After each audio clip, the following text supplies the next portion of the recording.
កាលពីព្រេងនាយនៅភូមិតូចមួយមានរដូវប្រាំងយូរខ្លាំងមែនទែនស្រែស្រូវប្រែជាស្ងួតហើយអ្នកភូមិចាប់ផ្ដើមមានការព្រួយបារម្ភជាខ្លាំងតារាជាក្មេងប្រុសដែលមានចិត្តល្អម្នាក់ដើរមើលស្រូវស្រែដោយមានសេចក្តីសង្ឃឹមបើទោះបីជាស្រែស្រូវប្រែជាស្ងួតក្រៀមក្រោះយ៉ាងណាតារាក្មេងតូចដែលមានចិត្តល្អម្នាក់ក៏មិនបោះបង់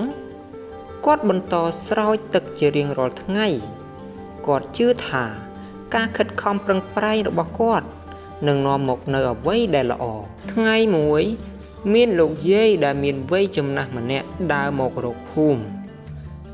គាត់មើលទៅហាក់បីដូចជាអស់កម្លាំងខ្លាំងណាស់តារាក្មេងតូចដែលមានចិត្តល្អ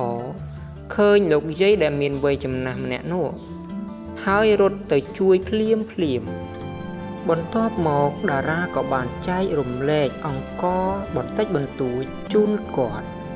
បើទោះបីជាតិចច្រើនក៏ដោយក៏តារាបានចែករំលែកដោយទឹកចិត្តល្អលោកយាយដែលមានវ័យចំណាស់ក៏ចាប់ផ្ដើមបញ្ចេញស្នាមញញឹមដោយសេចក្តីរីករាយលោកយាយដែលមានវ័យចំណាស់បានប៉ះទៅលើដីស្រែហើយពន្លឺមាសបន្តិចបានភ្លឺឡើងតារាមិនយល់ថាមានអ្វីកើតឡើងឡើយប៉ុន្តែអ្វីមួយកំពុងតែផ្លាស់ប្រែភ្លាមនោះលោកយាយដែលមានវ័យចំណាស់ក៏បានប្រែក្លាយទៅជាវិញ្ញាណស្រូវពន្លឺមាសភ្លឺពេញស្រែតារាភ្ញាក់ផ្អើលប៉ុន្តែមានអារម្មណ៍ថាស្ងប់ស្ងាត់មេឃក៏ចាប់ផ្ដើមមានពពកហើយភ្លៀងក៏ចាប់ផ្ដើមធ្លាក់យ៉ាងទន់ភ្លន់ចំណែកឯអ្នកភូមិសប្បាយចិត្តរីករាយជាខ្លាំងបន្ទាប់ពីភ្លៀងធ្លាក់មកស្រូវក៏ចាប់ផ្ដើមលូតលាស់ឡើងវិញស្រែដែលមានពណ៌បៃតងស្រស់ស្អាតដូចមុនអ្នកភូមិដឹងថាវាជាអំណោយដ៏ពិសេស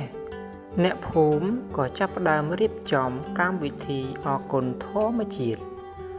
ពួកគេចែករំលែកស្រូវអង្ករនិងភាពសប្បាយរីករាយដល់អ្នកភូមិចំណែកតារាមានអារម្មណ៍ថាសប្បាយរីករាយជាខ្លាំង